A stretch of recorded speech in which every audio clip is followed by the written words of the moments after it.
찾으시는 그 손길을 경험하게 도와주옵소서. 말씀을 통해 하나님의 은혜가 임하게 하시고 사람이 아닌 하나님의 음성으로 들려지는 되는 시간 될 줄 믿으며 예수님의 이름으로 기도합니다. 아멘. 모처럼 밖에 나와서 예배해서 좋습니다. 오래간만에. 그리고 또 아까 찬양할 때 화음을 넣어서 찬양을 하시더라고요. 제가 이렇게 오래간만에 느껴보는, 물론 음은 안 맞았어요. 다 플랫했는데 그래도 오래간만에 느껴보는 좋은 마음이 들었습니다. 제가 신학교에 입학해서 한 30년이죠. 30 정확히 얘기하면 31년 전쯤 신학교에 입학해서 1학년으로 예배를 드립니다. 신학교는 주일마다 한 번씩 예배를 드리거든요.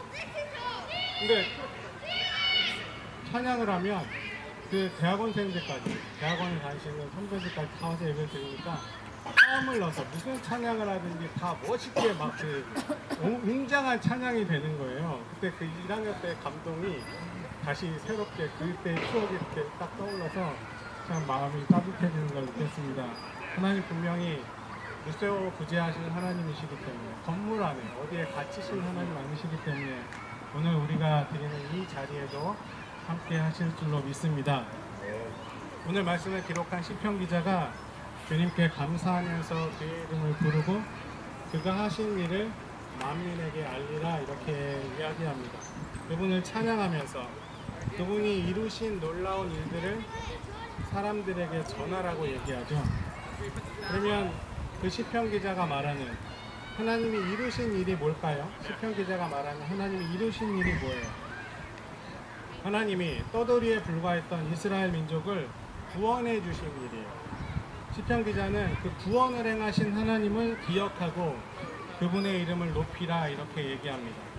이스라엘을 구원하신 하나님은 아브라함에게 본토 친척 아비의 집을 떠나서 내가 너에게 보여줄 땅으로 가라 라고 말씀하신 분이셨어요.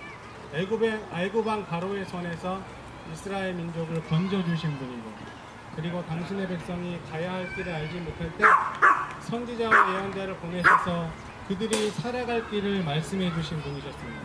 그래서 5절 말씀에 보면 시편 기자는 아브라함의 자손아, 그가 택하신 야곱의 자손아, 주님께서 이루신 놀라운 일을 기억하라 이렇게 얘기합니다. 무슨 말이에요? 하나님이 우리에게 이루신 일들 우리 후손들이 반드시 기억하고 알아야 한다라고 얘기하고 있는 겁니다. 우리 믿음의 후손이라고 얘기하잖아요. 아브라함의 자손이라고 우리도 고백하죠. 그 시편 기자의 말씀을 우리에게 주시는 말씀으로 우리도 받았으면 좋겠습니다. 믿음의 후손들아, 하나님이 지금까지 이루신 일을 기억해라 이렇게 우리에게도 말씀하고 있는 겁니다. 괜찮아요. 놀게 놔두세요. 하나님이 이루신 일은 뭐예요? 이스라엘을 구원하시는 것. 그 일을 우리도 기억하라는 것. 그러면 왜 기억하라고 할까요? 기억이 감사의 조건이기 때문에 그렇습니다. 감사하기 위해서는 우리에게 있어진 일들을 기억할 수 있어야 돼요. 제가 좋아하는 글 쓰는 분 중에 김영민이라는 분이 계신데 그분이 이런 얘기를 했습니다. 멍청한 제자는 망은하고, 망은이 뭐예요? 은혜를 잊어버리고, 영리한 제자는 배은한다. 배은은 뭐예요? 은혜를 배반한다. 그러니까 멍청한 제자는 은혜를 잃어버리고 똑똑한 제자는 은혜를 배반한다. 망은하고 배은하는 제자 사이에서 늙어가는 사람이 세속 스승들의 운명이다. 이런 얘기를 글에 남겼습니다. 여러분, 우리 누군가는 스승이기도 하고 우리 모두는 스승이기도 하고 또 누군가에게 제자이기도 합니다. 매번 스승인 사람도 없고 매번 제자인 사람도 없다는 얘기예요. 부모 자식 간에도, 선후배 동료 사이에서도, 교회 안에서도, 직장 관계에서도 때로는 가르치는 사람이 되기도 하지만 배우는 사람이 되기도 합니다. 그런데 멍청한 제자는 그 은혜를 잊어버립니다. 오늘 자기가 스스로 그렇게 된 것이라고 교만하고 자기 공으로 모든 걸 돌린다는 거죠. 근데 반면에 영리한 제자, 똑똑한 제자는 어떻게 해요? 은혜를 배반한대. 연속극에 많이 나오죠. 특히 한국 연속극에. 한국 TV에 보면 꼭 배반하는 사람이 하나 나오잖아요. 똑똑해서 그래요. 이렇게 은혜를 잊어버리고 사는 사람과 은혜를 배반하고 살아가는 사람 사이에서 살아가는 게 우리 진짜 삶의 모습이라는 거예요. 그런 사람이 우리 자신일 수도 있다는 거예요. 그리스도인의 입장에서 보면 예수님을 우리의 스승이요, 우리의 구세주로 고백하는 우리는 어떤 마음으로 살아가는지 이 시간 시편 기자가 우리에게 묻고 있는 겁니다. 하나님을 통해서 받은 바 은혜를 우리는 잊어버리고 살아가는 사람입니까? 아니면 주님의 그 은혜를 똑똑한 양 배반하면서 살아가는 사람입니다. 이 양극단에 빠지지 않고 주님의 제자로서 본분을 지키면서 살아가려고 노력하는 게 우리 그리스도인의 삶이어야 된다는 겁니다. 떠돌이에 불과했던 아무것도 아니었던 이스라엘을 하나님 당신의 제자로 삼으시고 당신의 백성으로 삼으셔서 그들에게 구원의 은혜를 베푸셨던 것을 그들의 후손들에게 계속 가르치면서 그것들을 기억하려고 노력하는 것처럼 지금까지 우리에게 베풀어 주신 그 은혜를 사도 바울의 고백처럼 나의 나된 것은 하나님의 은혜라고 고백할 수 있는 것이 그것이 우리의 삶의 자세여야 된다는 겁니다.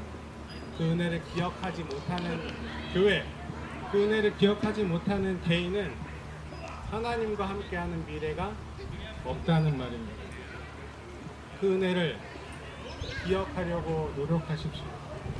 그 은혜를 기억하는 데 끝나지 말고 그리고 시편 기자가 얘기하는 것처럼 감사할 수 있어야 합니다. 여러분 기억하면 근데 감사할 수 있나요? 이스라엘 민족을 생각해 보면 그들의 삶을 기억하면 감사하는 일만 있었을까요? 아니에요. 원망이 더 많았을 거예요. 왜? 원치 않은 전쟁을 해서 가나안 땅에 들어가야 됐을 때 수많은 사람들이 죽었어요. 하나님의 뜻이라고 생각하기 어려웠을 거예요. 그죠? 두려움과 불안에 내쫓기며 살아온 세월 동안, 포로로 잡혀가는 세월 동안 하나님 도대체 어디 계신 거야? 라고 질문하면서 살았어요. 근데 오늘 시편 기자가 그럼에도 불구하고 살리신 하나님의 은혜를 기억하고 감사하라 라고 이야기합니다. 그것에 감사할 수 있는 사람이 하나님과 함께하는 미래를 맞이할 수 있기 때문입니다. 여러분 기억하고 원망하라가 아니라 기억하고 감사하라. 이것이 오늘 우리에게 주시는 말씀인 줄로 믿습니다. 아멘. 그 하나님이 여러분에게 베푸신 그 자그마한 은혜를 붙잡을 수 있는 사람이 하나님과 함께 여러분에게 있을 미래를 맞이하게 될 줄로 믿습니다. 여러분 오늘 야외에 나와서 예배드리면 어떤 생각들이 드세요? 옛날 생각 안 드시나요? 저 여기 오는데 옛날 일들이 막 이렇게 머릿속으로 지나가더라고요. 작년에도 은혜교회로 이름으로 예배드릴 때도 여기 와서 창립기념주일 예배드리고 선배 목사님께서 설교하시고 하셨어요. 시온교회로 예배드리실 때도 기억들이 있으시죠? 하나님이 오늘 우리가 함께하는 이 자리에 우리의 그런 기억들을 남겨주신 이유는 오늘 이렇게 예배드리며 그 기억들을 추억하고 회상할 때 우리 앞으로의 미래를 지키시기 위해서임을 믿습니다. 아멘. 아멘. 여러분 그 기억들 속에 오늘 함께 교제하면서 우리가 초대교회라는 이름으로 이렇게 하나님이 주시는 미래를 맞이할 수 있기를 주님의 이름으로 축원합니다. 아멘. 그 기억들 속에 감사를 통해 우리에게 베푸실 은혜들을 소망하며 살아갈 수 있는 저와 여러분 되시기를 주님의 이름으로 축복합니다. 아멘. 기도하겠습니다. 하나님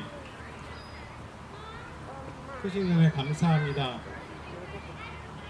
우리에게 주신 그 하나님의 작은 은혜들을 기억하며 살아갈 수 있는 믿음의 사람들 될 수 있도록 도와주옵소서. 아멘. 함께 모여 예배하며 교제할 때 하나님의 그 은혜들을 기억하게 하시고 그 은혜들 속에 감사의 조건들을 발견하며 살아가는 우리 믿음의 식구들 될 수 있도록 축복하실 줄 믿으며 예수님의 이름으로 기도합니다.